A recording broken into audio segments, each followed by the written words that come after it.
del término. Todos, por el hecho de haber nacido seres humanos, tenemos la factibilidad, la posibilidad de exigir esos derechos humanos, esas reivindicaciones que tenemos por el mero hecho de ser personas. ¿Listo? Entonces ahí conjugamos ese término dual, derechos humanos, el concepto pues en su conjunto. ¿Hasta ahí vamos bien? Alguien que me vaya dando la pauta de que vamos bien, de que se entiende, de que se oye.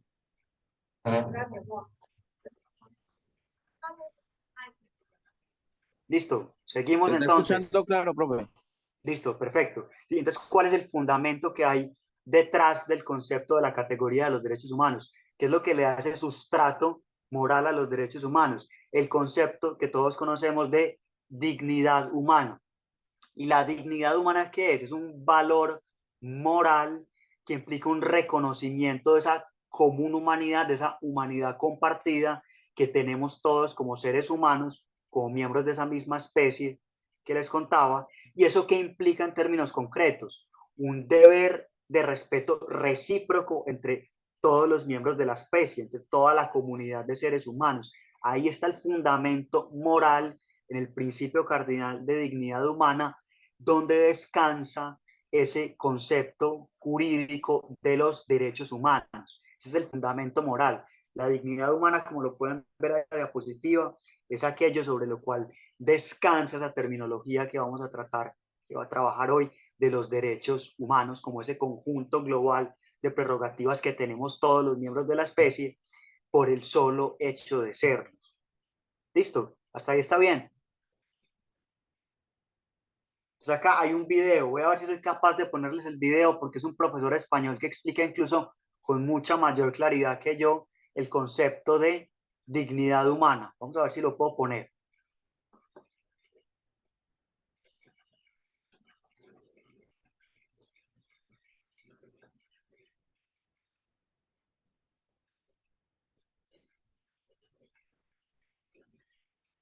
Una pregunta, ¿ustedes siguen viendo la diapositiva o están viendo ya YouTube que tengo yo aquí abierto? La diapositiva, profe. Bueno, entonces vengan, yo miro cómo hago para poder ver. Compartir, espérenme. Pantalla más bien. Listo, se hace maíz. Estoy compartiendo aquí ya no la presentación, sino la pantalla. Vamos a ver si pueden. Me dicen si ven ya YouTube o todavía no. Ahora sí, YouTube, profe. Falta Listo. que le play. Profe. Listo, espérenme pues que vamos bien entonces. Vamos bien. Ahí va el video. Me dicen si suena. Ya lo están viendo. Vamos a ver si suena. Listo. No, no suena. No suena. No, está cargando, está cargando.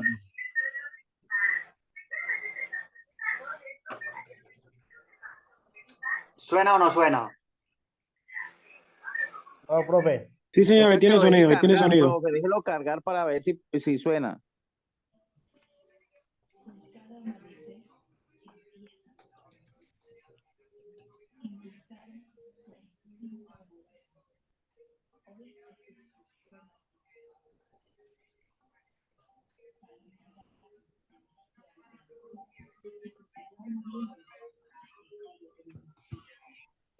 No, profe, no tiene audio.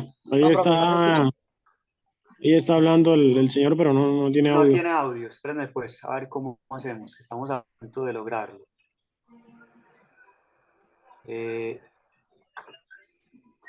¿Cómo haré yo para que tenga audio aquí? Espérenme un minutico.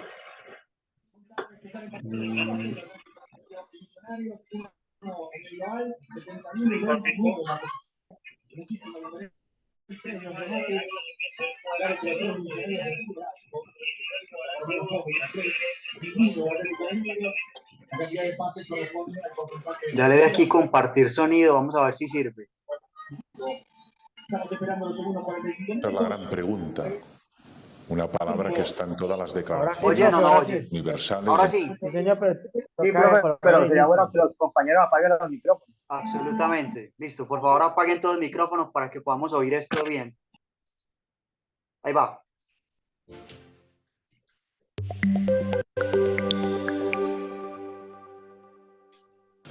¿Qué es la dignidad? Esta es la gran pregunta. una palabra que está en todas las declaraciones universales, en las constituciones democráticas y que raramente se define. Y sin embargo, tanto en la Declaración Universal de los Derechos del Hombre como en nuestra Constitución se reconoce que todo ser humano está dotado de una dignidad inherente. Merece la pena pensarlo. ¿Qué significa dignidad inherente?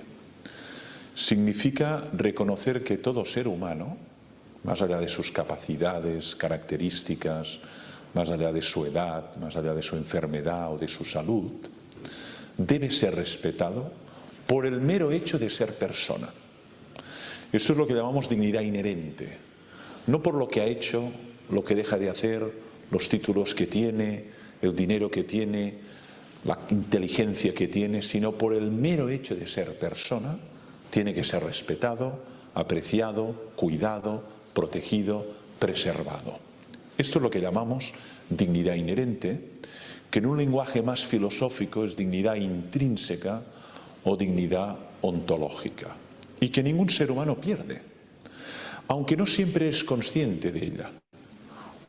Un niño recién nacido tiene esta dignidad, sin embargo, todavía no es consciente de este valor que tiene como ser humano.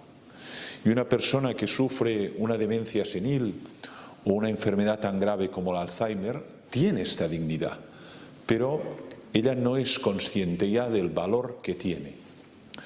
También lo podemos decir de otra manera. Decir que un ser humano es digno significa reconocer que es sujeto de derechos, que no es un objeto, que no es una cosa, que no es una mercancía, que no es un bien útil, como puede ser un coche, una moto o como puede ser un ordenador, sino que es un sujeto de derechos y que se le tienen que reconocer y respetar esos derechos a lo largo de toda su vida, desde su nacimiento hasta su muerte natural. Eso es reconocer dignidad en un ser humano, o para decirlo finalmente de otro modo, más moderno, significa entenderlo como un fin en sí mismo. Es una expresión que tiene un origen muy en la filosofía de Immanuel Kant. Decir que un ser humano es digno significa que hay que tratarle como un fin en sí mismo y no como un instrumento, como una cosa para conseguir otros fines. Significa que la ciencia, la tecnología, las instituciones, los sistemas políticos están al servicio de la persona y no al revés. Cuando se produce el giro, entonces la persona es instrumentalizada al servicio de la ciencia o de la técnica o de un régimen político y se vulnera su dignidad.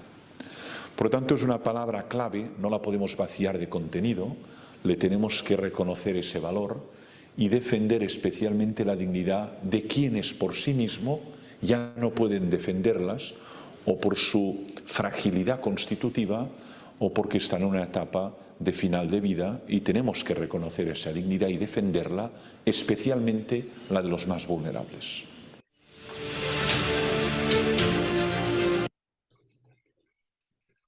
Listo. ¿Lo pudieron oír perfectamente bien? Sin interrupciones. Sí, señor profe. Listo, perfecto. Entonces ya vuelvo a la pantalla de las diapositivas. Listo. Aquí ya me dicen cuando aparezcan las diapositivas. Listo, profe, sí, señor, ya. Listo, perfecto. Entonces miren que como lo explicaba bien el profesor español. Miren que destaco dos cosas. Es considerar a cada ser humano como un fin en sí mismo. Cada ser humano es un fin en sí mismo y por lo tanto no puede ser instrumentalizado, es decir, convertido en un medio para la obtención de otros fines políticos, económicos, religiosos, de cualquier naturaleza.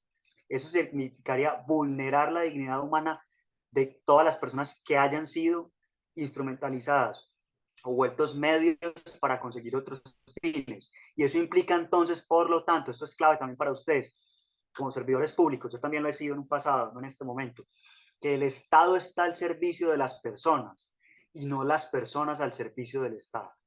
Los regímenes dictatoriales de izquierda o de derecha, comunistas o fascistas, lo que hacen es poner a las personas al servicio del Estado. Cuando un Estado es verdaderamente democrático, el Estado y sus instituciones están al servicio de las personas. ¿Listo? Para garantizar su dignidad humana y para velar por la garantía de sus derechos humanos, como lo vamos a ver a continuación. ¿Clara esa idea? Profe, una pregunta. Cuénteme. Qué pena. Sí fue posible grabar la clase. Sí, yo tengo entendido, está grabando, por supuesto. Está grabando, aquí lo Listo, tengo. profe. Sí, señor. Listo, profe, le agradezco. Gracias, muy amable. La grabación está en manos de Adrián Urquijo, porque fue el que me habilitó al final, pero está grabando, sí. Listo, profe, muy amable, gracias. Listo, entonces sigamos. Siguiente diapositiva. Ahora, entonces, continuemos con la caracterización de los derechos humanos. Ya vemos un concepto general de qué son ese término compuesto, derechos humanos. Ya vemos cuál es el fundamento del sustrato moral de los derechos humanos y qué es lo que significa eso de la dignidad humana. Ahora vamos a los atributos personales, que son muy intuitivos, muy fáciles de entender. No hay mayor ciencia. Son universales, en el sentido de que son inherentes a cualquier ser humano por pertenecer a la especie humana, universales en el sentido de que son para todos, independientemente de cualquier calidad que tenga la persona o el grupo de personas.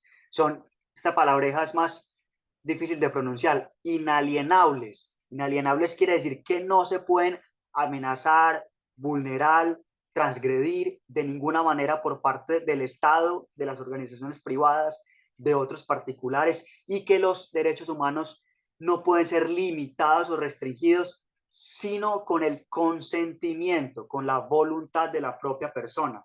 ¿Eso qué quiere decir? Que yo, por ejemplo, me puedo suicidar, yo me puedo quitar mi vida si así lo deseo, pero alguien no me la puede arrebatar, no me pueden matar, no pueden cometer un asesinato, un homicidio, ¿sí? Miren la diferencia entre lo que es uno mismo quitarse la vida, renunciar a su propio derecho humano a la vida, a diferencia de que otro lo haga por mí, me mate, me asesine. Eso es un delito, por supuesto, en el Código Penal está clarísimo y tiene penas de prisión muy altas, pero porque es un tercero que está disponiendo de mi propio derecho a vivir. Esa es la gran diferencia. Yo sí puedo consentir en limitar mis propios derechos, pero un tercero no lo puede hacer.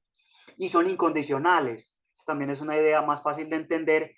Todos los tenemos, los derechos humanos, independientemente de raza, nacionalidad, condición socioeconómica, pensamiento político, filosófico, religioso, etnia, raza, religión o lo que sea. Son incondicionales, no están condicionadas a ninguna identidad particular de una persona o un grupo social determinado.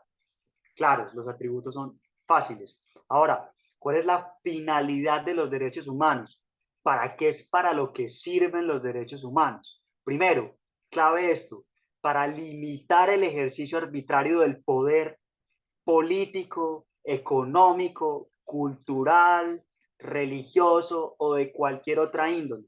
Ni el Estado, ni los particulares, ni los empresarios, ni los líderes religiosos de cualquier tendencia pueden ejercer un poder arbitrario sobre los seres humanos, limitando, ¿sí?, sus derechos básicos y fundamentales. Primera finalidad es esa, un poder como de contención ante la arbitrariedad fundamentalmente del Estado en la contemporaneidad, pero también de otros poderes que existen en el marco de las sociedades.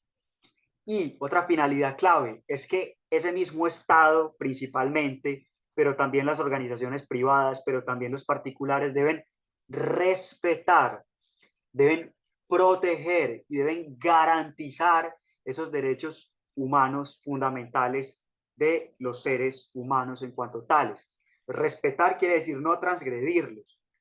Protegerlos quiere decir evitar que un tercero transgreda los derechos humanos. Ustedes como miembros de la fuerza pública, por supuesto que tienen esa función de evitar que terceros, por ejemplo, miembros de grupos armados ilegales, atenten o victimicen, transgredan los derechos fundamentales humanos de las personas, de las comunidades, de la sociedad civil.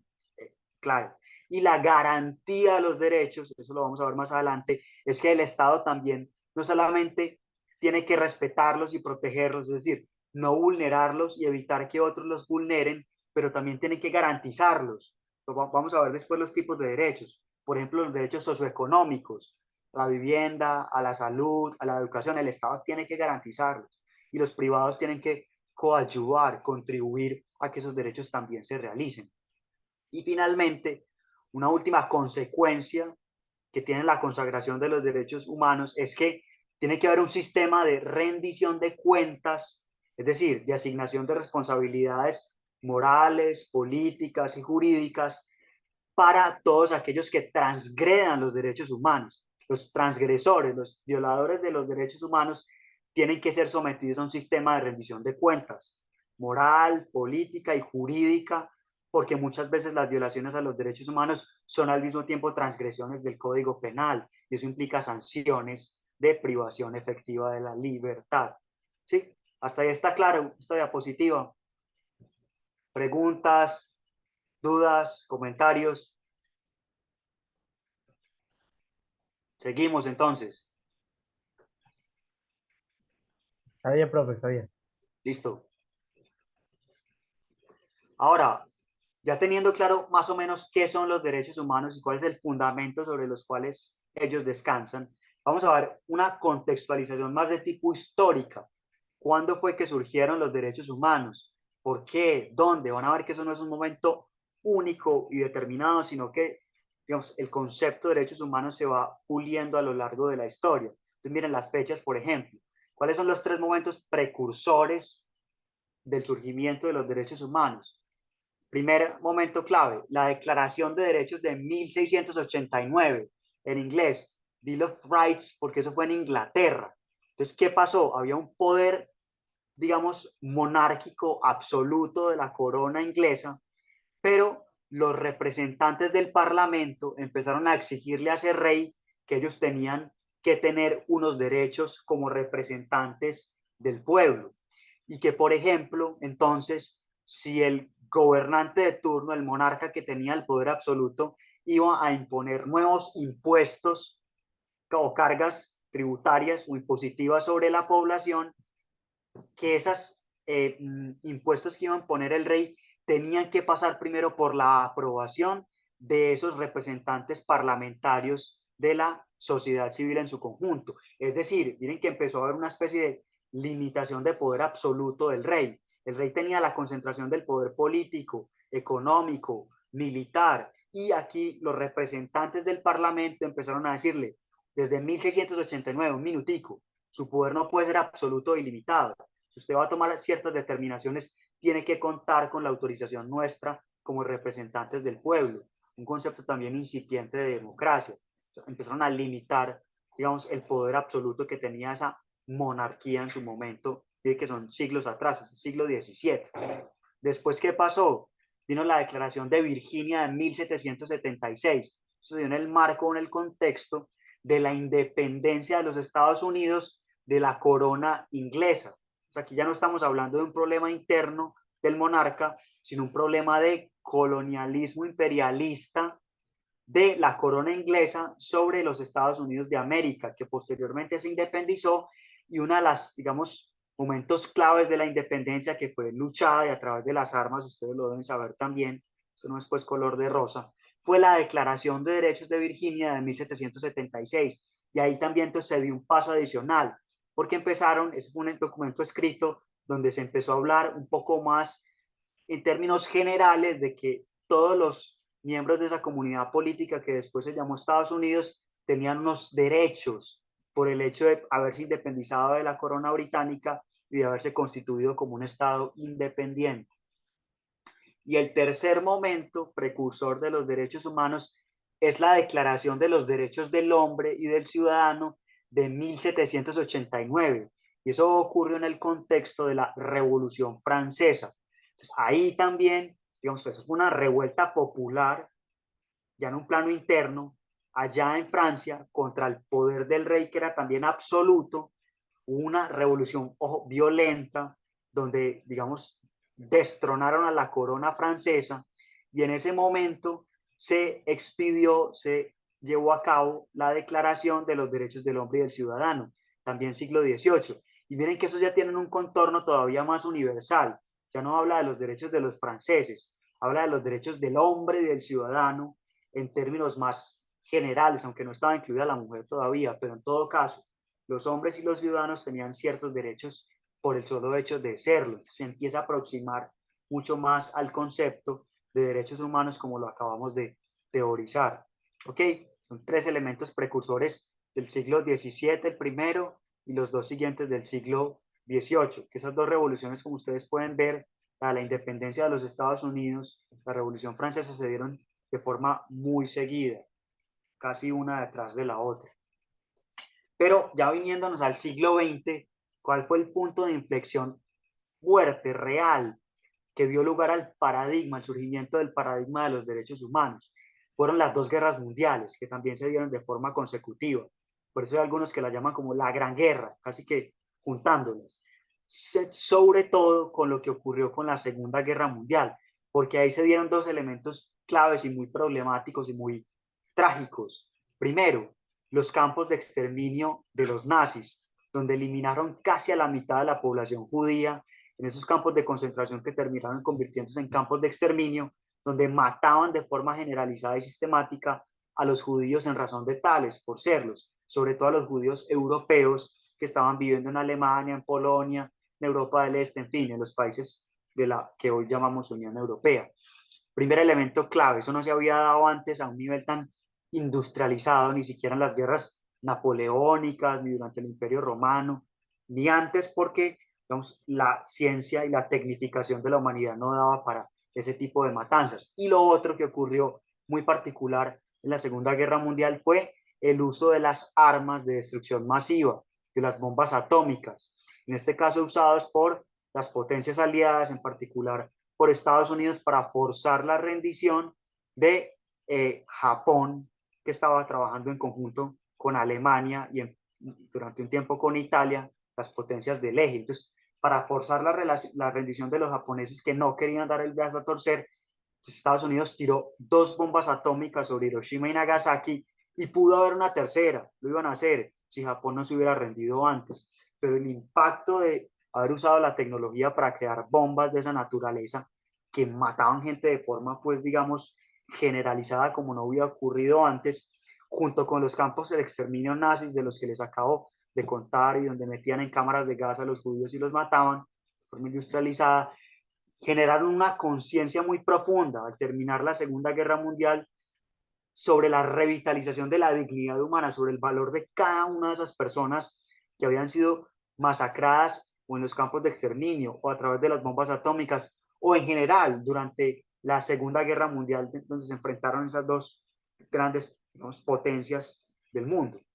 Y eso también dio lugar a una conciencia planetaria generalizada sobre la interdependencia de la supervivencia de la especie humana, que teníamos que llegar a unas reglas básicas de convivencia, porque si no íbamos a terminar exterminándonos en una de estas guerras. Y miren que esto lo estamos tratando como, digamos, una contextualización histórica en el tiempo de los derechos humanos, pero eso es plenamente vigente ahora, con el conflicto que existe entre Ucrania y Rusia, porque si bien es un conflicto de un contexto regional en Europa del Este, eso tiene digamos, hay una preocupación general grande en la comunidad internacional de que eso va escalando progresivamente.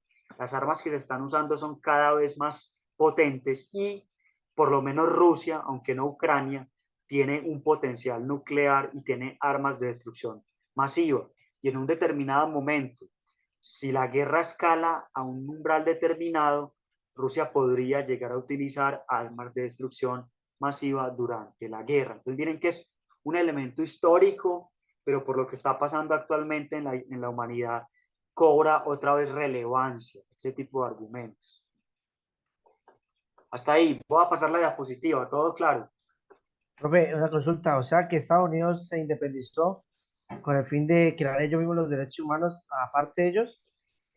Sobre todo para ellos mismos tener unos derechos independientes, como un principio de autodeterminación no sujeto como al poder de la corona británica, que era un régimen colonialista, esclavista y demás. Entonces, digamos, el efecto es como una cadena, es como una cadena de cosas. El efecto fue de la independencia de los Estados Unidos con la Declaración de Virginia fue un paso más hacia la constitución del paradigma de los derechos humanos. Ahí no acabó todo, ese fue un momento más dentro de la creación de la especie humana del concepto de derechos humanos. Fue como la respuesta a su pregunta es sí, un efecto como colateral la independencia de los Estados Unidos dentro del curso histórico de, digamos, apuntalamiento de los derechos humanos como un concepto universalmente aceptado. Pero miren que hubo otros momentos muy importantes, algunos anteriores, algunos posteriores, y lo más importante hasta aquí que hemos visto, ya viniéndonos al siglo XX, es la conciencia humana planetaria sobre la dignidad humana y sobre la interdependencia de la supervivencia de la especie después de terminada la Segunda Guerra Mundial. Ok, profe, listo. Muchas gracias. Listo. Ahora, ¿qué siguió entonces después de la Segunda Guerra Mundial? Un momento hito muy importante, clave en el surgimiento de los derechos humanos, que fue la Declaración Universal de Derechos Humanos. ¿Eso se dio en el marco de qué? Se dio en el marco de la Asamblea General de la Organización de Naciones Unidas en 1948. Entonces, ¿qué pasó? Después de la Segunda Guerra Mundial, ¿qué ocurrió? Se creó la Organización de Naciones Unidas como hoy la conocemos y está conformada por la gran mayoría de los países del mundo, incluyendo a Estados Unidos, a Rusia, a China, que son las tres grandes potencias, pero también todos los países europeos, los países de Sudamérica, de Centroamérica, de África, se unieron y crearon la Organización de Naciones Unidas. Y en 1948, esa Asamblea General de esa ONU declaró o digamos expidió la Declaración Universal de Derechos Humanos.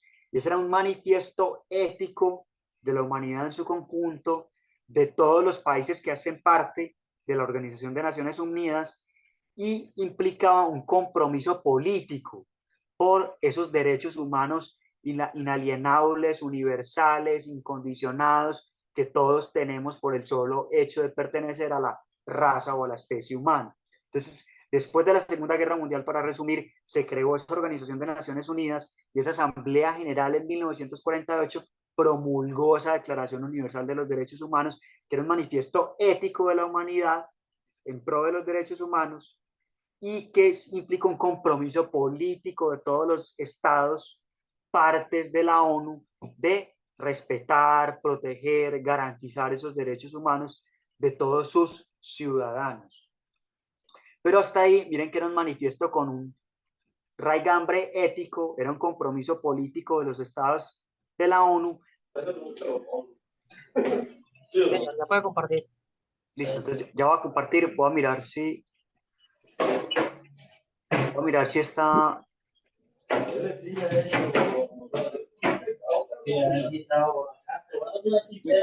Puedo darle grabar, listo. Entonces le tengo que enviar la solicitud a Álvaro. Álvaro, me tenés que dar la autorización para grabar. Profe. Ya está grabando, profe. Está grabando, profe. Está grabando ahí. ¿Seguros? Listo. Entonces, Sí, señor. Bueno, entonces sigamos pues. Entonces, les pido que silencien los que tienen el micrófono abierto para poder seguir, ¿ok? Entonces, cuando esto se convirtió en un deber jurídico, ya sabíamos que era un manifiesto ético, listo, un compromiso político de los estados, ok. Cuando se convirtió en algo vinculante, de obligatorio cumplimiento esto de los derechos humanos, a través de tratados internacionales de derechos humanos, que implicaron entonces el obligatorio cumplimiento por parte de los estados de esos derechos humanos de los que venimos hablando, y generaron entonces lo que se llama el Sistema Universal de Protección de los Derechos Humanos. Y ya vamos a ver con más detalle cada uno de esos tratados internacionales que un compañero de ustedes al principio intentaba mencionar. El Protocolo Internacional de Derechos Civiles y Políticos, el Protocolo Internacional de Derechos Económicos, Sociales y Culturales, y muchos otros tratados como el de prohibición de tortura, protección de los niños, en fin, derecho internacional humanitario, que es el derecho de la guerra y todo ello. Y vamos a ver entonces, antes de continuar con la diapositiva siguiente, otro videoclip corto, dura también como unos 5 minutos, sobre la historia de los derechos humanos para reafirmar los conocimientos que aquí yo les estoy compartiendo. ¿Listo? Les voy a darle un cambio de compartir pantalla para que sea en YouTube y lo podamos ver.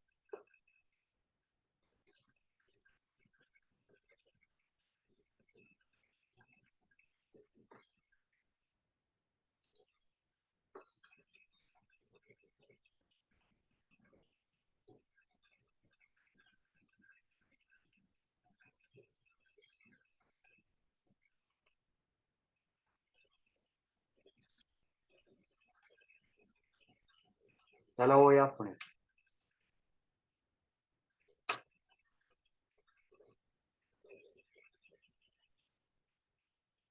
Me avisan si no se oye. Al principio no había derechos humanos. Si estabas con el grupo correcto, estabas seguro. Si no, bueno, no lo estabas. Pero entonces un personaje llamado Ciro el Grande decidió cambiar todo eso. Después de conquistar Babilonia, hizo algo completamente revolucionario. Anunció que todos los esclavos eran libres. También dijo que la gente tenía la libertad de escoger su religión sin importar de qué grupo formara parte. Documentaron sus palabras en una lápida de barro conocida como el cilindro de Ciro. Y así nacieron los derechos humanos. La idea se extendió rápidamente a Grecia, la India y finalmente a Roma. Se dieron cuenta que las personas siguen naturalmente ciertas leyes, aun si no se les pedía.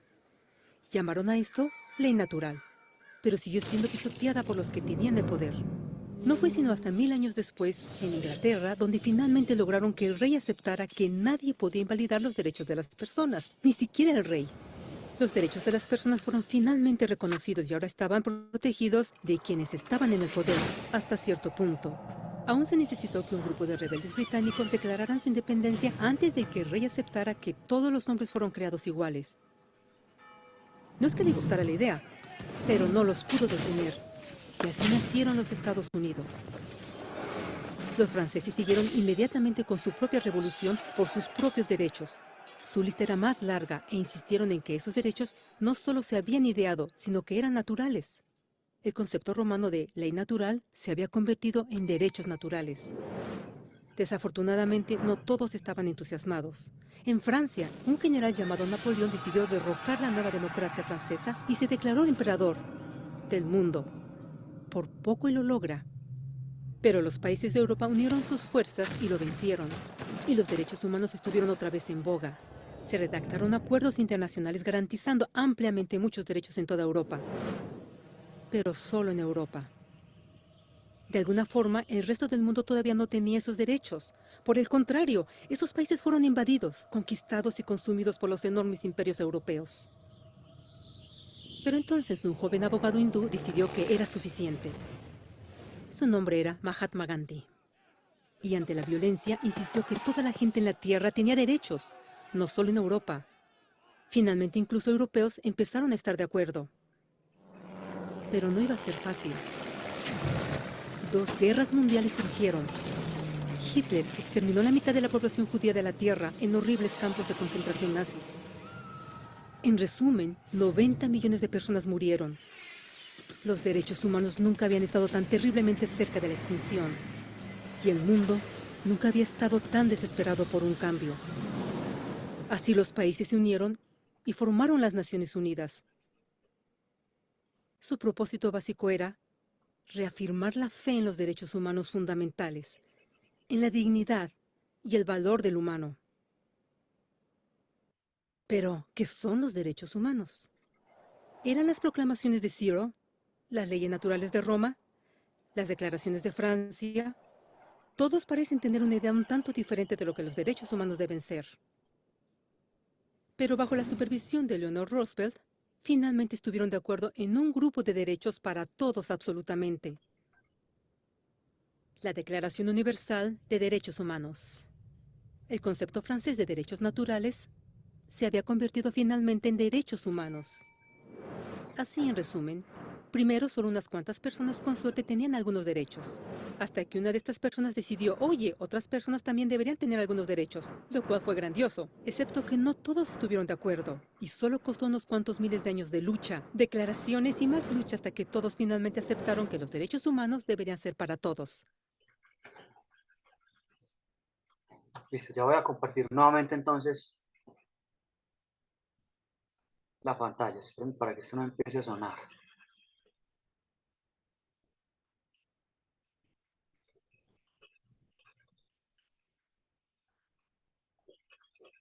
Miren que entonces fue eso como una, digamos, periodización histórica del devenir de los derechos humanos. Eso viene pues de atrás, incluso de la antigüedad, pero en sentido estricto, en sentido propio, solamente empezamos a hablar propiamente dicho de los derechos humanos digamos, con un poder jurídico vinculante para los estados y que los tengan que cumplir luego de 1948, después de la formación de la ONU y la expedición sucesiva después de la Declaración Universal de los Derechos Humanos, de los tratados internacionales que concretaban o concretan esa Declaración Universal ética y de compromisos políticos. Ahora, sigamos. Pues ahora sí, después de haber dado el contexto histórico de los derechos humanos, haberlos categorizado, vamos ahora a clasificarlos, los distintos tipos de generaciones de derechos, dependiendo de en qué momento surgieron y cómo se fueron desarrollando ya después de haber sido, digamos, internacionalmente reconocidos por la ONU, por los estados parte y por estos tratados internacionales más importantes que vamos a ver. Hasta ahí, todo claro, puedo continuar. Alguien que me haga una seña de que vamos bien.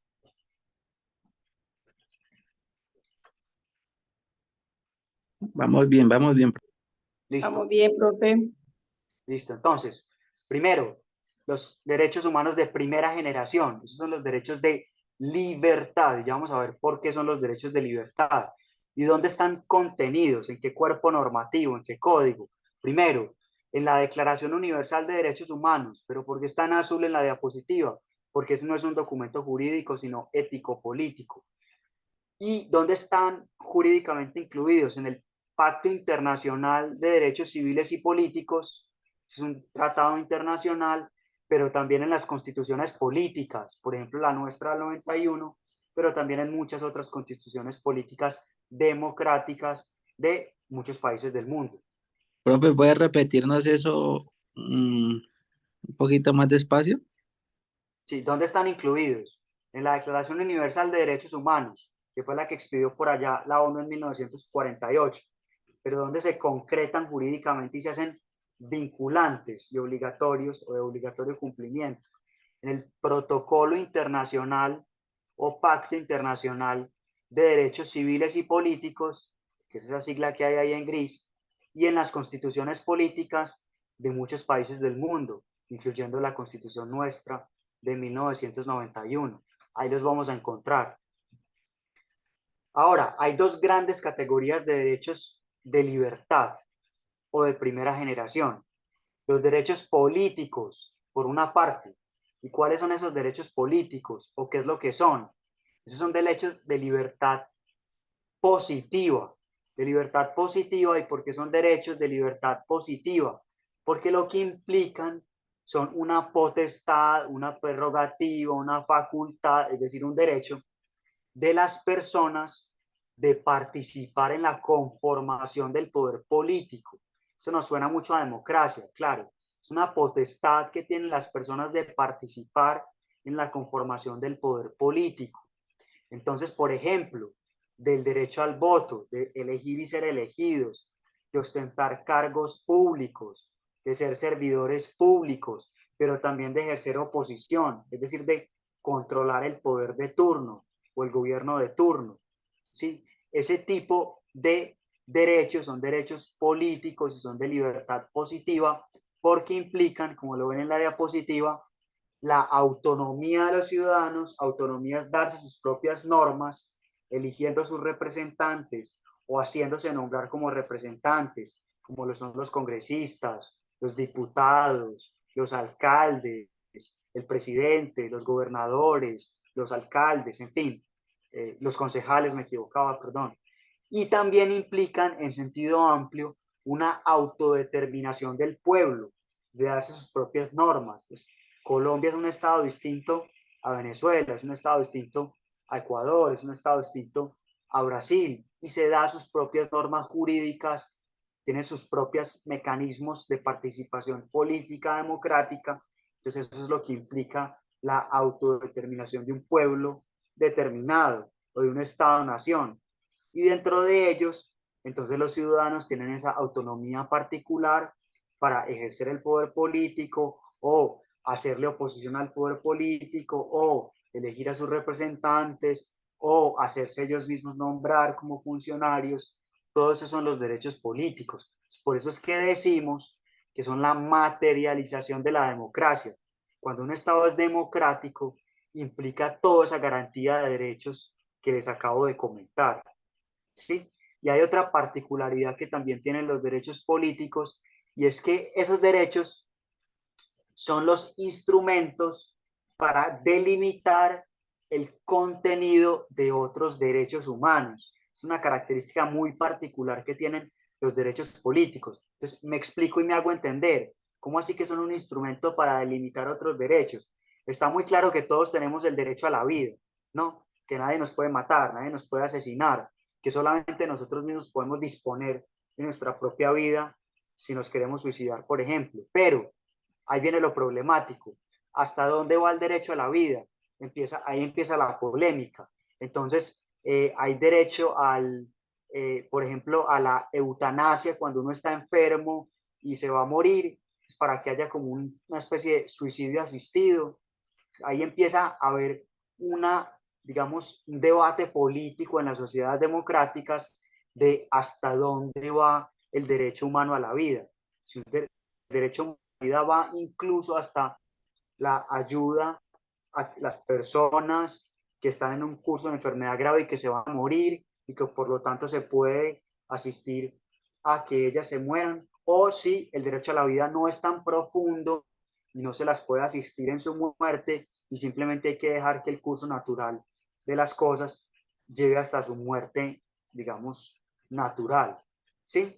Entonces miren, y cómo un Estado determinado sabe hasta dónde va el derecho a la vida, haciendo un debate político, democrático, en el Congreso, donde se debaten leyes, donde las Cortes también dicen si las normas son ajustadas o no a lo que dice la Constitución. En fin, todo ese debate democrático de los poderes públicos, del poder ejecutivo, del poder legislativo, del poder judicial, es lo que en definitiva concreta los derechos políticos, hace que un Estado sea realmente democrático y también delimita el alcance, el contenido final de cada uno de esos derechos humanos que todos tenemos, pero que tiene ciertas particularidades dependiendo del Estado al que pertenezcamos. ¿Listo? Hasta ahí estamos claros. Preguntas, comentarios, observaciones sobre los derechos de libertad positiva o derechos políticos.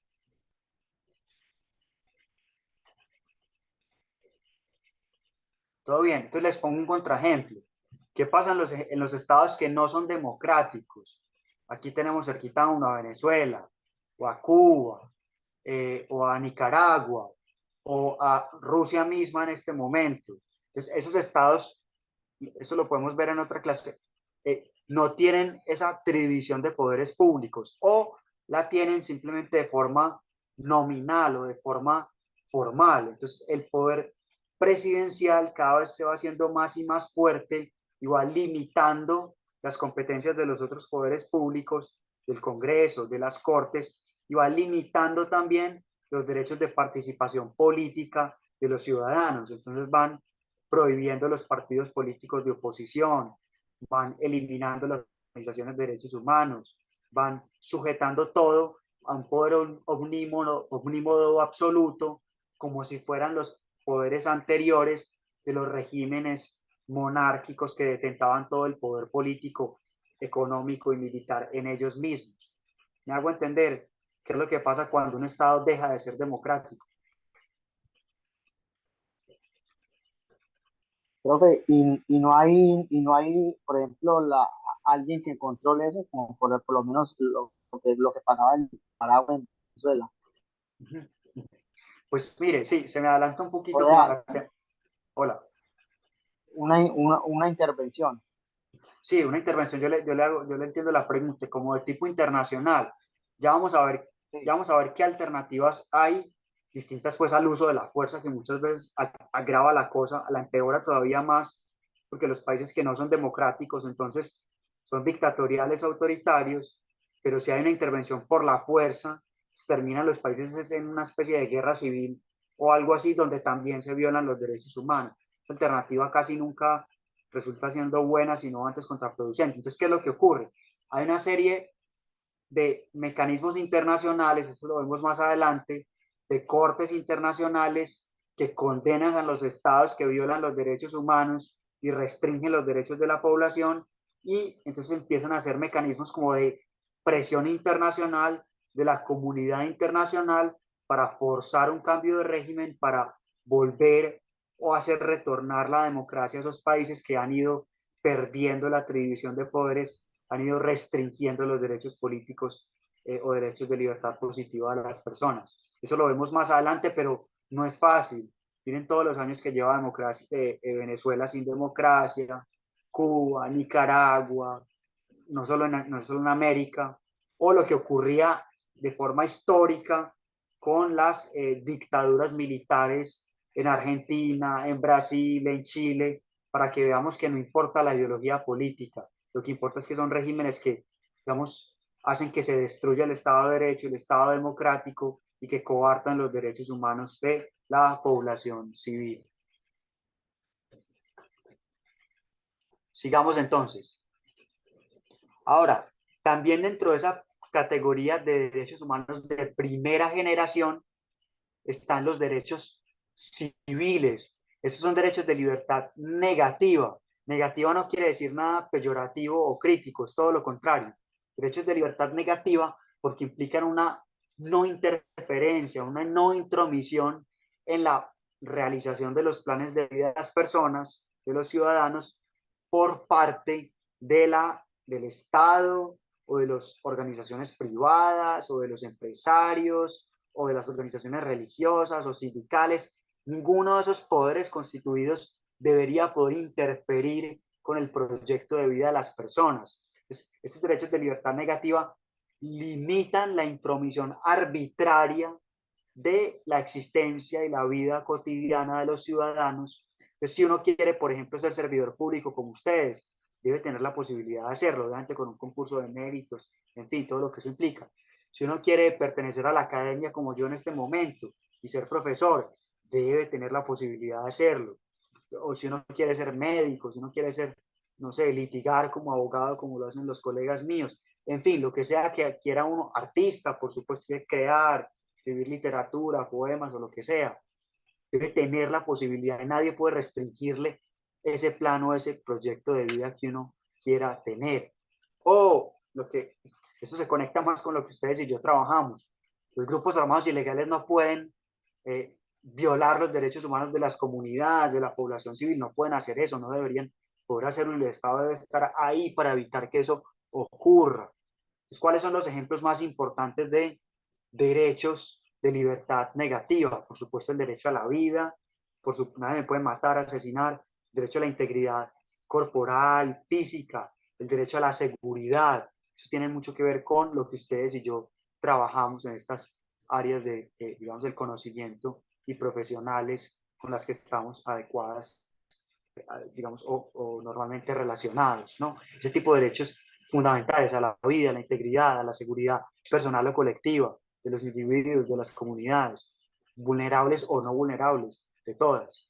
O los derechos también de libertad de pensamiento, de expresión, de asociación. Si yo quiero montar un partido político, yo quiero constituir un sindicato, yo quiero constituir una organización de derechos humanos o de lo que sea, estoy facultado y debo tener la posibilidad de hacerlo.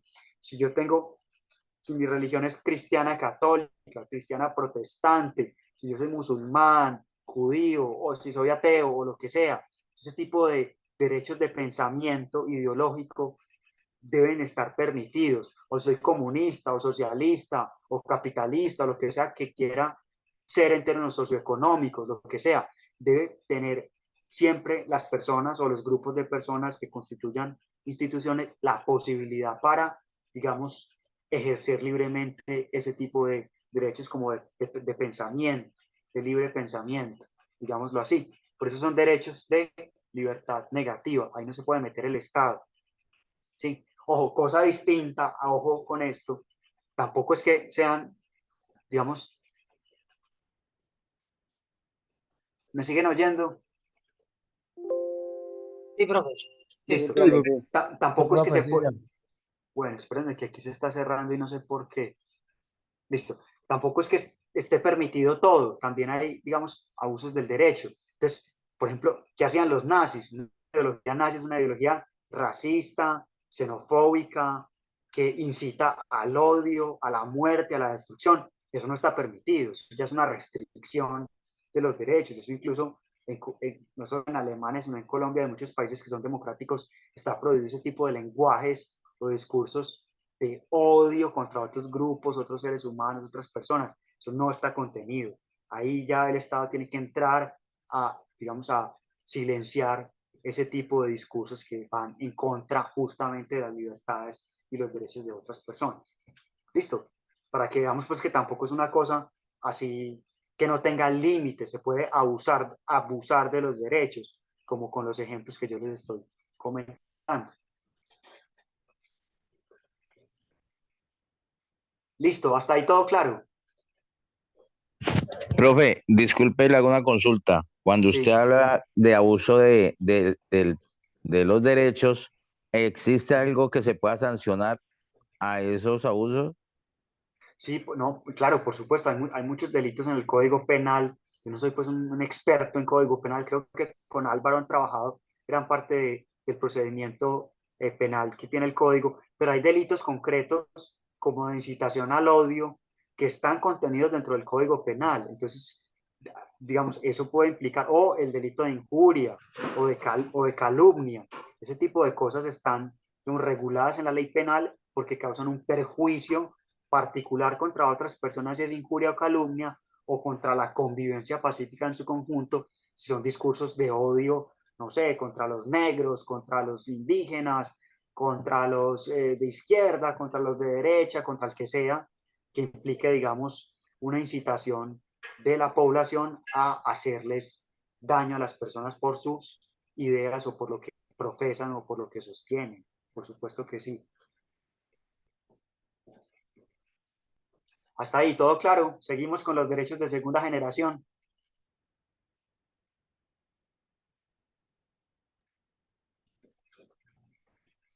Hola, seguimos. Profe, sí, siga, adelante. Sí, profe, Listo. está bien. Entonces, los derechos de segunda generación son los derechos económicos, sociales y culturales. Esos también están contenidos en esa Declaración Universal de Derechos Humanos de 1948 y donde se juridifican, cómo se vuelven normas jurídicas a través del Pacto o Protocolo Internacional de Derechos Económicos, Sociales y Culturales. Es un tratado internacional suscrito, por ejemplo, por Colombia y por muchos otros estados. Ese nos obliga porque lo suscribimos y el Congreso lo ratificó hace muchos años, pues. Y esos derechos también están en muchas constituciones políticas, incluyendo, por supuesto, la nuestra, la Constitución Política de Colombia, que hace que el Estado sea un Estado social de derecho. Entonces, el componente, digamos, social del Estado se materializa a través de estos derechos económicos, sociales y culturales.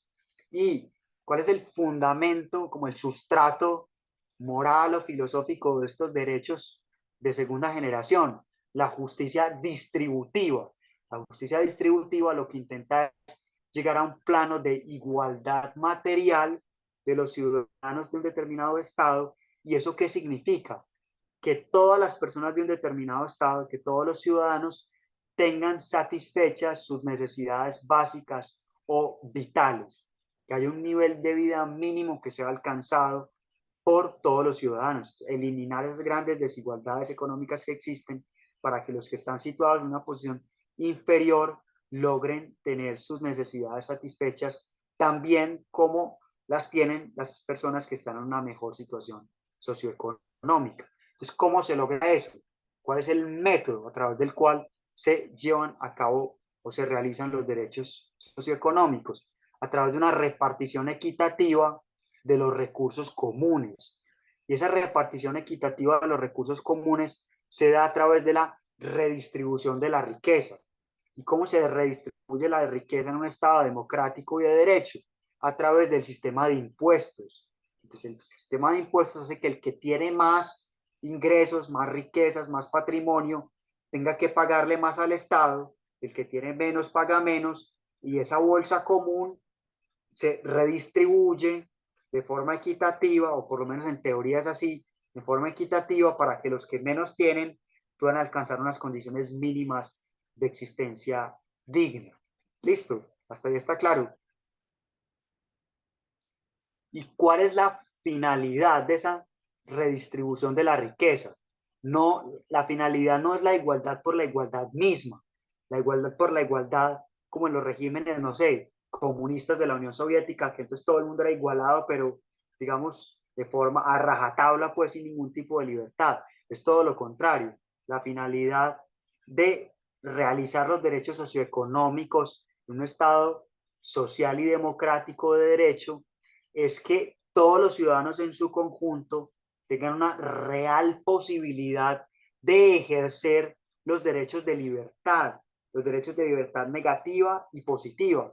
Porque si yo me estoy muriendo de hambre, no tengo educación, entonces no sé leer ni escribir, no tengo salud y estoy enfermo, no tengo una vivienda con la cual resguardarme del clima tan fuerte que está haciendo, por ejemplo, en este momento en el país. Entonces, si yo no tengo esas necesidades básicas satisfechas, a mí no me va a importar conformar un partido político, ni ser concejal, ni congresista, ni diputado, ni alcalde, ni presidente, ni tampoco me va, digamos, a importar mucho aquello de profesar una religión, una idea filosófica del mundo, ni nada, digamos, con un trasfondo más de libertad positiva o negativa, si yo no tengo las, digamos, condiciones mínimas de vida satisfechas. Entonces, los derechos socioeconómicos y culturales lo que hacen también es reafirmar las posibilidades de un disfrute real de los derechos de libertad, positiva o negativa. ¿Listo?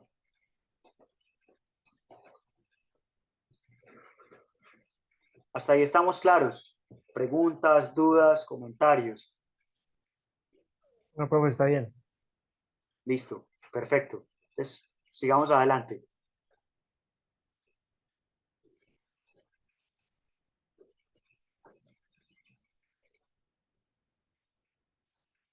Listo. Ahora, ¿cuál es la naturaleza de estos derechos de segunda generación, que son socioeconómicos y culturales? Tienen una naturaleza prestacional o un carácter prestacional. ¿Qué es lo que eso quiere decir? Que hay un deber de actuación positiva por parte del Estado. El Estado colombiano, pero cualquier otro Estado que sea democrático y que haya suscrito estos pactos y que tenga contenido los derechos socioeconómicos, tiene un deber de actuación positiva y eso se traduce en que tiene que implementar políticas públicas, para satisfacer los derechos socioeconómicos y culturales de sus ciudadanos. Y por eso es que en los estados, por ejemplo el colombiano, un buen ejemplo, existen los ministerios de vivienda, de educación, de salud y seguridad social, ese tipo de ministerios con un corte, digamos, socioeconómico, están creados y están llamados a satisfacer los derechos socioeconómicos de las personas. En cambio, los ministerios con los que ustedes y yo trabajamos, el de justicia, el del interior y el de defensa, tienen una orientación un poco distinta. Tienen que ver más con otro tipo de derechos, no tanto con los derechos socioeconómicos, ¿sí? Pero si un Estado es democrático y un Estado social y de derecho, si es de derecho tiene que tener el Ministerio del Interior, de Defensa y de Justicia, pero si es un Estado social tiene que tener el Ministerio de Educación, de Vivienda y de Salud. ¿Listo? Es muy importante. ¿Y cómo se cumplen esos derechos de segunda generación y socioeconómicos? Entonces tienen un cumplimiento programático, son de carácter programático. Es decir, hay un deber de cumplimiento por parte del Estado, pero es un deber de cumplimiento progresivo. O sea, porque si ustedes ven, el cumplimiento de estos derechos implica costos, valen mucha plata satisfacer los derechos socioeconómicos de las personas. Y si es un Estado con recursos limitados como el colombiano, u otros países de Sudamérica o de África o de Asia, en fin, cuesta mucha plata y no tenemos los recursos suficientes para satisfacer de todo y por todo en un momento determinado, puntual y específico, esos derechos socioeconómicos de toda la población. Entonces es un deber progresivo. El Estado tiene el deber de cumplirlos, de hacerlos cumplir, de generar las condiciones de vida digna de toda la población, pero de forma escalonada, progresiva, en el tiempo. Pero la contracara de ese cumplimiento progresivo es que hay una prohibición de regresividad, es decir, si vamos alcanzando ciertos niveles de educación, ciertos niveles de alimentación, ciertos niveles de vivienda, no nos podemos echar para atrás. El Estado no se puede devolver cuando ha alcanzado ciertos niveles de satisfacción de las condiciones materiales de vida, de existencia de las personas. Ejemplo concreto, ¿en qué se traduce esto? Si ustedes ven cuando arranca un año, nunca, jamás van a ver al Estado discutiendo con los empresarios y los sindicatos cuánto va a bajar el salario mínimo. Imposible. Lo que se discute es cuánto va a subir, no si va a bajar. ¿Me entienden el punto? Hasta ahí, todo claro. Profe, ¿por qué los gobernantes no pelean con los sindicatos? ¿Por qué? ¿Por qué qué? ¿Por qué qué? Perdón. ¿Por qué los gobernantes casi no pelean con los sindicatos? Que es lo que lo que escuché. No, claro que pelean con los sindicatos. Lo que pasa al principio del año es que hay unos, digamos, hay tres partes. Está el gobierno, están los empresarios y están los sindicatos. Entonces, los sindicatos quieren que se suba el salario mínimo mucho, por supuesto, representan a los trabajadores. Los empresarios representan como la estabilidad económica, entonces quieren que no se suba mucho el salario mínimo. Y el gobierno es como un mediador entre los empresarios y los gobiernos, entre los empresarios y los sindicatos, y finalmente se decreta un aumento del salario mínimo. Pero el punto es que, más allá del debate, es cuánto va a subir el salario mínimo. El salario mínimo nunca baja, porque si el salario mínimo bajara, eso implicaría un quebrantamiento de la prohibición de disminuir o atenuar los derechos socioeconómicos adquiridos de las personas, incluyendo los miembros de la fuerza pública. Ustedes nunca les bajan el salario, ni a los profes, lo suben, nunca bajan. ¿Listo? Ahora, Profe, una sí. preguntita. Digamos, los subsidios también no se pueden desmejorar, pero entonces, ¿cómo hicieron de pronto para rebajar el subsidio de vivienda de la fuerza pública en este momento? No, pero eso es distinto porque los subsidios, digamos, los subsidios habría que ver que si tienen una naturaleza de derecho adquirido o no, porque también está en juego, por lo que yo les decía, digamos, la estabilidad macroeconómica del país, el gobierno y el Estado en general, si es capaz de sostener, digamos, económicamente sin quebrarse, porque eso sería peor para todos, sin quebrarse, las condiciones materiales de vida de la gente. Entonces, habría que ver esos subsidios para la fuerza pública, en qué convención están o en qué ley están regulados o en qué decreto, si son susceptibles de modificarse o no, si son susceptibles de derogarse o no. Eso ya hay un debate, pues, digamos, ya más particular de los beneficios, como, digamos, de los distintos estamentos de la sociedad civil, en este caso de los miembros de la fuerza pública. Habría que ver cuál es la regulación particular sobre el asunto, porque yo creería que no se pueden derogar, se pueden modificar, en unos años pueden ser de mayor calado, en unos años de menor calado, pero habría ya que ver la regulación concreta en términos de subsidios de la fuerza pública. Pero, digamos, eso ya es más particular, pero a grandes rasgos el salario mínimo y los salarios, eso sí no se reducen para nadie, siempre son para arriba. Y porque en el fondo, ¿qué es lo que, para terminar con la diapositiva, qué es lo que pretenden los derechos de segunda generación, los derechos socioeconómicos? Garantizar la vida digna de las personas en términos de vivienda, en términos de alimentación, en términos de educación, en términos de salud, en términos de trabajo, de seguridad social también. Y aquí, entonces, mire que esto entra en juego, por ejemplo, con los derechos políticos también, con los derechos de libertad positiva, porque por ejemplo en educación, entonces está el debate, hasta dónde va el derecho de educación. Entonces si la educación debe ser gratuita solamente en un nivel primario, si debe ser gratuita también en un nivel secundario, si debe ser gratuita en un nivel universitario, ¿sí? Entonces hay que ver, entonces, ahí hay un debate democrático de derechos de libertad positiva, los distintos partidos discuten, el Congreso discute, se sacan normas, leyes, hay que ver la estabilidad económica, si el Estado es capaz de garantizar la gratuidad, hasta qué punto, digamos, la gratuidad primaria, secundaria o universitaria, pero si el Estado llegara a decir que la educación es gratuita nivel universitario o profesional ya no se puede echar para atrás. Si algún momento actividades hasta el nivel universitario o de técnicas o de tecnologías ya no se puede echar para atrás, porque implicaría un quebrantamiento del principio de no regresividad de los derechos. ¿Sí? Y miren esto cómo funciona. Ahí todos los derechos van dialogando, de primera generación con los de segunda generación.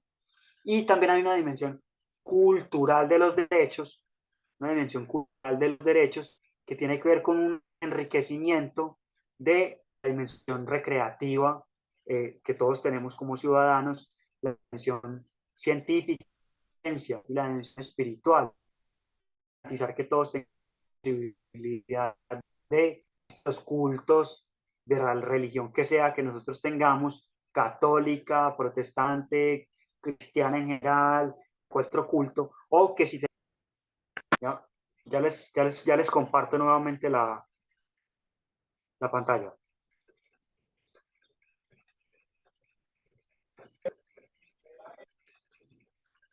Me avisan cuando se vea, ¿listo? Listo, profe, ahora sí. Ok, perfecto. Entonces miren que también por eso son derechos económicos, sociales y culturales, para garantizar también la dimensión espiritual, la dimensión recreativa, la dimensión científica que tenemos los seres humanos, ¿sí? Sí que podamos acceder, por ejemplo, los que nos vacunamos, saber cuáles son las medidas o los posibles efectos secundarios que podrían tener la vacunación contra el COVID. Ese tipo de cosas es muy importante, no solo ya como un derecho a la salud y a la seguridad social, sino como un derecho para estar informados sobre, digamos, los acontecimientos más importantes en materia científica o en materia de progreso, no sé, astronómico, si llevamos como humanidad una nave espacial a Marte, cosas de esa naturaleza, es muy importante seguirnos enriqueciendo también en el nivel cultural. Es que haya iglesias, que haya museos también, los que les gusta las obras de arte, que haya auditorios para hacer conciertos y que uno pueda ir allá en los ratos libres con la familia, en fin, demás, toda esa dimensión cultural que tenemos los seres humanos y los ciudadanos de los determinados estados. ¿Ok?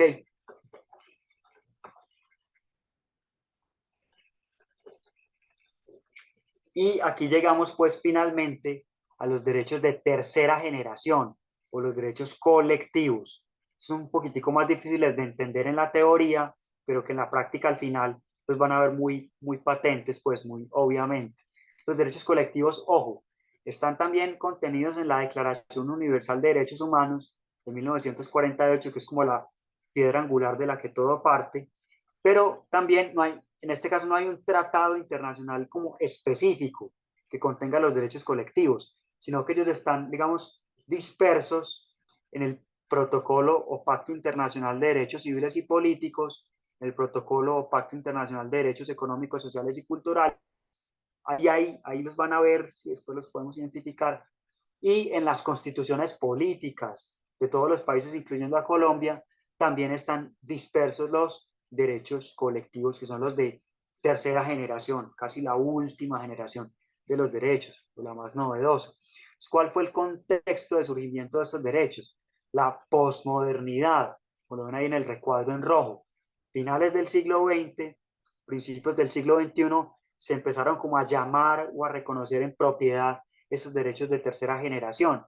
Y eso va muy de la mano con la dilución de la soberanía de los estados nacionales, con el cuento de la globalización, con la apertura de los mercados económicos, en fin, este tipo de cuestiones y también como, digamos, con el digamos, paradigma de que somos ciudadanos del mundo, con el cosmopolitismo, también eso implicó como una, digamos, alivianamiento de las fronteras nacionales y eso implicó, por lo tanto, una revitalización de los bienes compartidos o colectivos que ya los vamos a concretar, a ver cuáles son, y eso generó, digamos, un afianzamiento del surgimiento de los derechos colectivos, aunque tristemente, y volvamos a poner el ejemplo de la guerra en Ucrania, de la invasión de Rusia a Ucrania, pero que en todo caso, como Ucrania se está defendiendo, entonces la invasión va en guerra, entonces ahí hay otra vez como un planteamiento muy rígido de las fronteras nacionales, porque hay una lucha en la región oriental de Ucrania. Rusia lo que está reivindicando un derecho soberano sobre la región oriental de Ucrania. Ahí hay otra vez estamos como volviendo al pasado. Las fronteras nacionales vuelven a hacerse muy rígidas y son incluso una fuente de confrontación armada. Tristemente es como volver al siglo XX, como si ya no estuviéramos en el siglo XXI. Esos problemas de conflicto armado son recurrentes, pues, para que vean que eso no es solo una cuestión de Colombia, eso es a nivel internacional. Y en todo caso, digamos, sacando la guerra a un lado, este contexto como de cosmopolitismo, de apertura económica, de globalización, en fin, de capitalismo, digamos, a nivel geopolítico y globalizante, entonces lo que hizo fue apuntalar también de alguna manera el surgimiento de estos derechos colectivos y el fundamento, miren que es un fundamento que ya, digamos, comparte mucho las razones generales de los derechos humanos. El fundamento tiene que ver con una interdependencia de la comunidad humana en su conjunto y por lo tanto implica también la conciencia, lo que ya habíamos hablado, de que la humanidad en su conjunto sobrevive siempre y cuando, digamos, haya unos patrones mínimos de convivencia colectiva y por lo tanto estos derechos colectivos también abogan por una superación de un paradigma estrictamente individualista. Mis derechos, mis intereses, mis beneficios, no, son unos derechos de amplio espectro, porque reivindican el valor de la solidaridad social, social incluso en un sentido marco, macro, global, universal, ¿sí? Eso es muy importante, eso es como el fundamento sobre el cual descansan los derechos políticos, perdón, los derechos colectivos de tercera generación. Y entonces ellos lo que hacen es proteger unos bienes jurídicos colectivos, que ya vamos a verlos para que veamos los ejemplos concretos, derechos jurídicos colectivos, es decir, de todos, que no son exclusivos, no son excluyentes. Si yo disfruto un derecho colectivo, no implica que otra persona no pueda disfrutar ese mismo derecho que yo, ¿sí? Porque no son una sumatoria de derechos individuales. Es decir, a diferencia de los derechos socioeconómicos, si yo tengo una casa, en esa casa puedo vivir mi familia y yo, pero nadie más. Si yo tengo un puesto como funcionario público, ese puesto que yo estoy ocupando, nadie más lo puede ocupar, solo yo. Si tengo un puesto como profesor, ese puesto como profesor lo estoy ocupando yo y nadie más. Si yo disfruto de un tratamiento en salud, entonces eso hace que sea yo el que estoy disfrutando del tratamiento en salud, pero no otro. Miren que todos los otros derechos son derechos que son, digamos, disfrutables de forma individualizada. Estos derechos no, ya los vamos a ver. Aquí pongo la diapositiva. Estos son derechos que hacen que todos podamos disfrutarlos sin que nadie se vea perjudicado porque yo estoy disfrutando de ese derecho. Por ejemplo, el medio ambiente sano. Si yo estoy respirando un ambiente sano, no le estoy impidiendo a nadie más de mi comunidad, de mi familia, que disfrute también de un ambiente sano. Pero si hay una contaminación del ambiente o un calentamiento global, eso tiene una repercusión generalizada. O una contaminación de una fuente hídrica, de un río, por ejemplo, tiene un efecto de amplio espectro, o de los mares o de los océanos, por el calentamiento global o por los plásticos que hay en los océanos. Sí, eso genera, por ejemplo, la muerte de muchas especies. Ya no hay una riqueza suficiente de especies en los océanos, o el calentamiento global, que hace que el nivel de los mares aumente, o que el clima sea de una lluvia muy extrema, o de un calor muy extremo, o que se descongelen los polos. Tienen unos efectos planetarios sobre todo el mundo en su conjunto. Sí, por eso son derechos de tercera generación o derechos colectivos. O el derecho a la paz mundial o a la paz internacional. Eso parecía ya una cosa superada, ¿no? Que después de las dos guerras mundiales ya no íbamos a volver a caer en una guerra planetaria en el planeta Tierra. Pues miren que no, miren que la guerra entre Ucrania y Rusia otra vez está despertando los miedos, las problemáticas relacionadas con que eventualmente ese conflicto escale hasta un punto que se vuelve una guerra mundial, o bien porque haya otras potencias que, digamos, se inmiscuyan en la guerra, o porque haya un uso de un armamento tan sofisticado que implique armamento incluso de destrucción masiva. Y Rusia tiene esa potestad, esa posibilidad porque tiene armamento nuclear. Miren que la paz, digamos, mundial es un derecho de tercera generación o colectivo, porque si hay una guerra mundial nos afecta a todos, incluyendo a los no directamente implicados ahí, porque eso tiene efectos no solo sobre las partes directamente implicadas, sino sobre otros estados, otras naciones, otros continentes. Por ejemplo, miren que actualmente África se vio, y el norte de África y el Medio Oriente se vieron muy condicionadas por la guerra entre Ucrania y Rusia, porque Rusia y Ucrania son los principales exportadores de granos y cereales a países muy pobres del norte de África y del Medio Oriente. Entonces, a raíz de la guerra hubo un momento donde se congeló la exportación de granos y cereales y empezó a haber, digamos, un riesgo de hambrunas en países africanos y del Medio Oriente. ¿Sí? O miren lo que está pasando con la inflación generalizada de los precios que tenemos incluso aquí en Colombia. Y eso es un efecto colateral de la guerra entre Rusia y Ucrania. Estamos lejísimos, es por allá en otro continente. Y aún así, el efecto de la inflación cuando vamos al mercado lo sentimos absolutamente todos. ¿Sí? ¿Me entienden? ¿A qué me refiero con un derecho de paz mundial colectivo y que nos afecta a todos? Y el desarrollo sostenible. Eso tiene que ver con las fuentes, tiene mucho que ver con el medio ambiente sano, pero también el desarrollo sostenible en estricto sentido.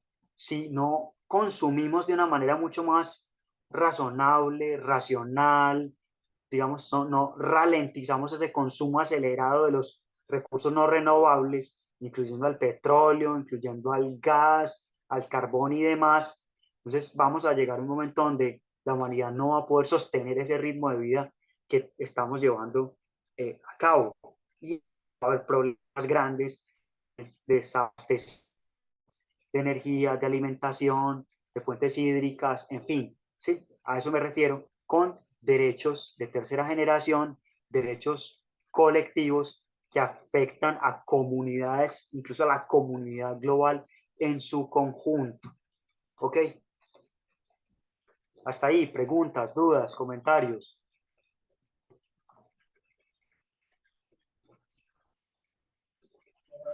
Profe, excelente. Bien, me parece. Listo, perfecto.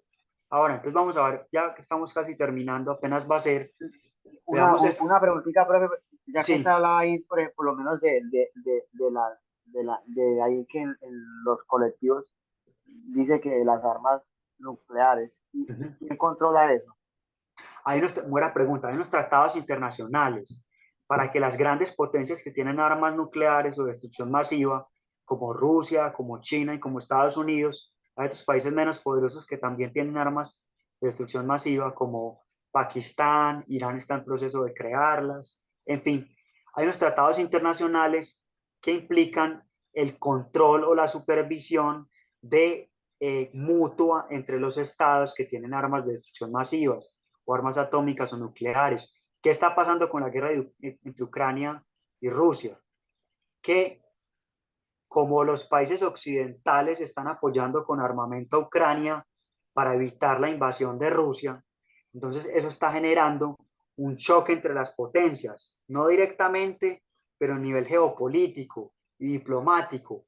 Entonces se están rompiendo los pactos internacionales y los pactos entre las grandes potencias que existen para controlar la carrera armamentística nuclear. Otra vez el mundo está como en una zozobra, no solo por el potencial uso de armas nucleares actualmente en la guerra, sino porque las potencias otra vez no van a tener controles y van a seguir abasteciéndose o desarrollando tecnología para crear armamento nuclear. Estados Unidos, China y Rusia principalmente, pero otros países también. Miren que un conflicto de naturaleza internacional tiene un montón de repercusiones muy, digamos, muy problemáticas, ¿sí? Ojo, eso no quiere decir, son dos análisis, eso no quiere decir, digamos, que Ucrania sea un Estado democrático y que esté intentando defender y proteger su autonomía política, su territorio y demás. Eso es real, eso es verdad y eso es así. Está protegiéndose contra una invasión de un Estado, digamos, que no es particularmente democrático y que está a través del uso de la fuerza intentando, digamos, obtener un pedazo territorial de otro país, ¿sí? Eso es así, ¿no? En términos de valores democráticos, pero en términos de impacto geopolítico, de impacto sobre la seguridad internacional, sobre la paz mundial, es muy problemático una confrontación al nivel que existe actualmente entre Ucrania y Rusia, sobre todo porque los países occidentales y democráticos de alguna manera se han ido involucrando en el conflicto. Eso hace que haya un riesgo inminente de que el conflicto escale a un nivel, digamos, de no retorno o de guerra mundial. Por eso es clave, desde ya mi punto de vista particular, que los estados occidentales tengan un canal de comunicación diplomático para que en un momento dado el conflicto pueda terminarse a través de medios negociados y no a través de un escalamiento de la confrontación que pueda llegar a una guerra mundial. ¿Sí?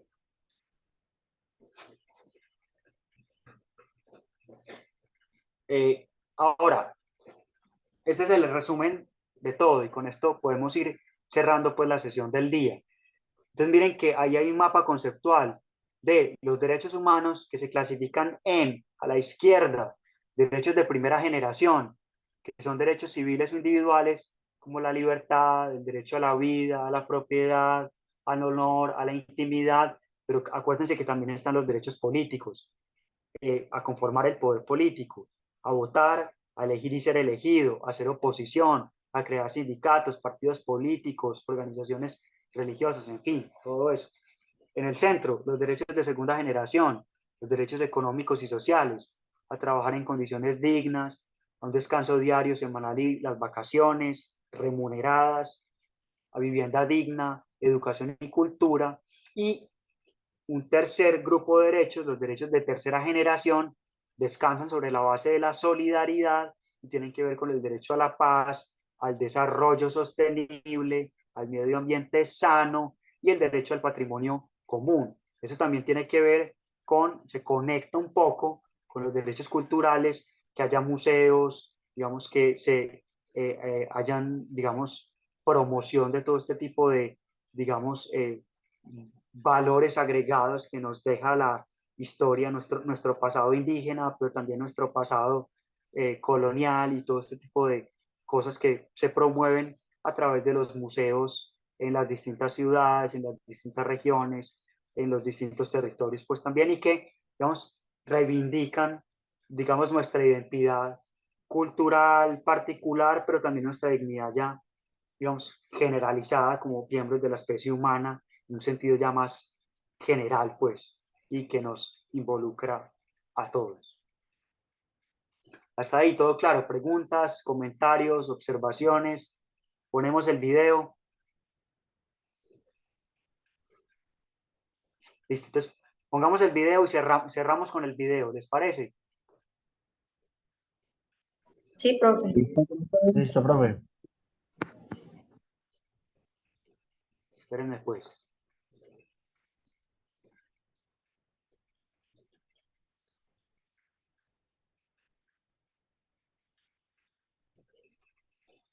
Aquí está. Espérense, yo miro que si esté compartiendo el sonido también.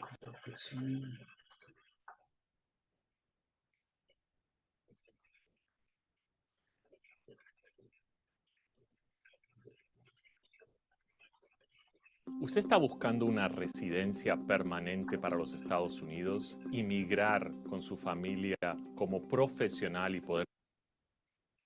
Los derechos humanos son inherentes para todas las personas sin distinción alguna de nacionalidad, lugar de residencia, sexo, origen nacional o étnico, color, religión, lengua, ideología o cualquier otra condición.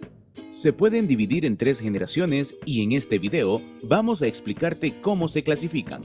La primera generación de derechos humanos se ubica luego de la independencia de Estados Unidos en 1776 y la Revolución Francesa en 1789. Los primeros derechos en ser incluidos fueron los civiles y políticos para garantizar la libertad de las personas. Su función principal consiste en limitar la intervención del poder oficial en la vida privada de los ciudadanos, así como garantizar la participación de todos en los asuntos públicos. Los derechos civiles más importantes son el derecho a la vida, el derecho a la libertad ideológica y religiosa, el derecho a la libre expresión y el derecho a la propiedad. Algunos derechos políticos fundamentales son el derecho al voto, el derecho a la huelga, el derecho a asociarse libremente para formar un partido político o un sindicato. Estos derechos imponen al Estado respetar ciertas obligaciones hacia los ciudadanos, principalmente la libertad. La segunda generación de derechos humanos se puede considerar resultado del movimiento obrero del siglo XIX. Acá encontramos los derechos económicos, sociales y culturales, fundamentados en las ideas de igualdad y acceso garantizado a bienes, servicios y oportunidades económicas y sociales. Estos derechos implican al Estado como medio para satisfacer algunas necesidades materiales de los ciudadanos.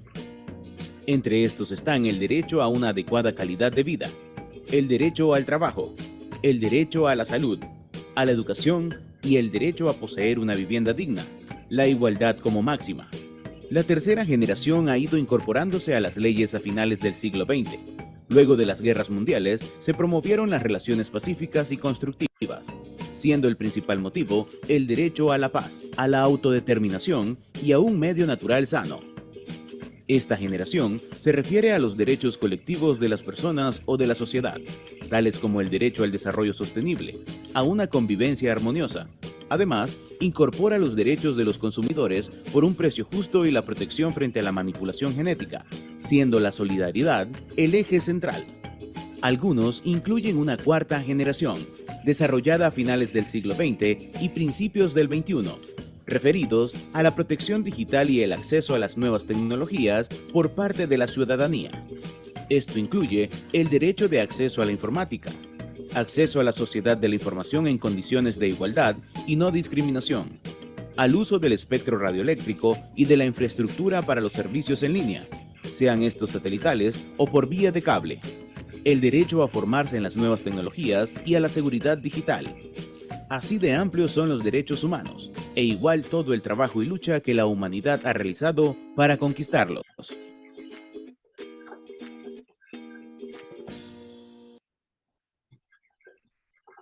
Sí, miren que incluso, después me pongo la pantalla, miren que incluso con la revolución industrial y con el avance pues, tecnológico a partir de Internet y demás, también se ha empezado a hablar de unos derechos de cuarta generación, como los vieron ahí. Yo no soy experto pues en ellos, pero tiene que ver con el acceso a Internet, con el acceso a las nuevas tecnologías, a la capacitación, nuevas tecnologías. Ustedes ven que eso va, vamos, avanzando y evolucionando de una manera muy, muy rápida, y es importante entonces que los estados también logren garantizar ese tipo de, digamos, de conectividad como a la realidad virtual, digámoslo así, de las personas, porque es una parte casi que de la alfabetización que todos debemos tener.